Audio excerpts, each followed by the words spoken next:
Hey guys, welcome back to my YouTube channel. আজিৰ ভিডিঅ'টো আমি আৰম্ভ কৰোঁ। আজি আমি জুবিন দাৰ ওপৰত কথা পাতিব ভাবছোঁ। আমি জুবিন দাৰ ন্যায় পামনে ৰাইজ?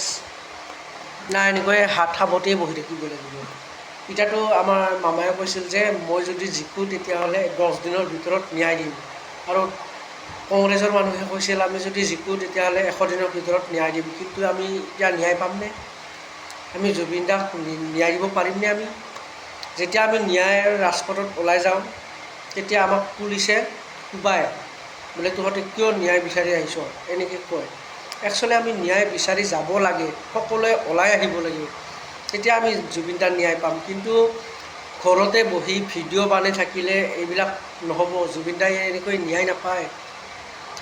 সকলো ৰাইজ ওলাই আহি গোট খাই ওলাই আহিব লাগিব, তেতিয়া আমি ন্যায় পাম। কিন্তু এতিয়া মামাই জিকিছে, 10 দিনৰ ভিতৰত ন্যায় দিম বুলি কৈছিল।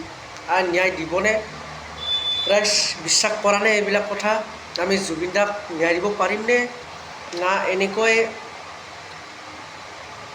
এতিয়া আৰু কথা কি হ'ল, যিসকলে জুবিন দাক আমাৰ হত্যা কৰিছিল তেওঁলোকক বোলে তাহাঁতক বোলে জেলৰ পৰা ওলাই আনিব। যি গতিকে আমাৰ বাক্সা জিলাৰ কাৰাগাৰত তাহাঁতক ৰাখি থৈছে।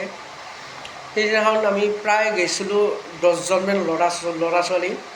আমাক তাতে পুলিচে গৰু কোব দিছে ন্যায় বিচাৰাৰ কাৰণে। এইবিলাক কৰিব নালাগে। একচুৱেলি আমি ন্যায় বিচাৰিয়ে গৈছোঁ, আমাক কিয় মাৰিব লাগে? হয়নে নহয় ৰাইজ? তোমালোকে ক'বাচোন। এতিয়া আমি ন্যায় পামনে নাপাম তোমালোকে এটা কমেণ্ট দিবা। আমি জুবিন দাৰ মানুহ, আমি ন্যায় পাব লাগিব।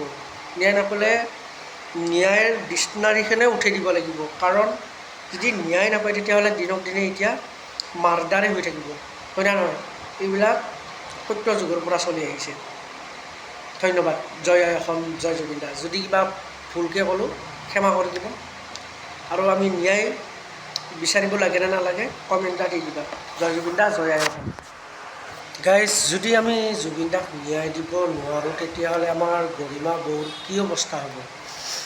তেওঁ দেখোন দিনে ৰাতি কান্দি কান্দি কান্দি মানুহজনী একেবাৰে দুৰ্বল হৈ যাব।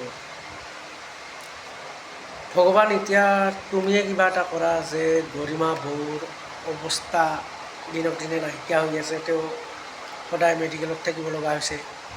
জুবিন দাক ফটাফট ন্যায় দিয়া, আপোনাৰ ওপৰতে এতিয়া ভৰসা ভগৱান।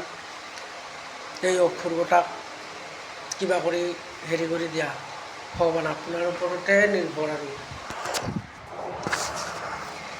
মামা, আপোনাক হাতযোৰ কৰিছোঁ, আমাৰ মৰমৰ জুবিন দাক ন্যায়টো দি দিয়ক। কাৰণ তেওঁ আমাৰ অসমৰ সম্পদ আছিল, আমি তেওঁক হেৰুৱালোঁ।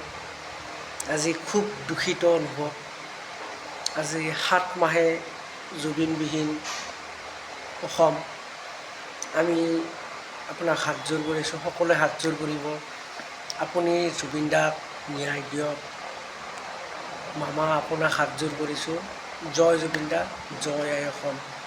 আপুনি ন্যায় দিবনে? মামা, আপুনি ন্যায় দিয়ক।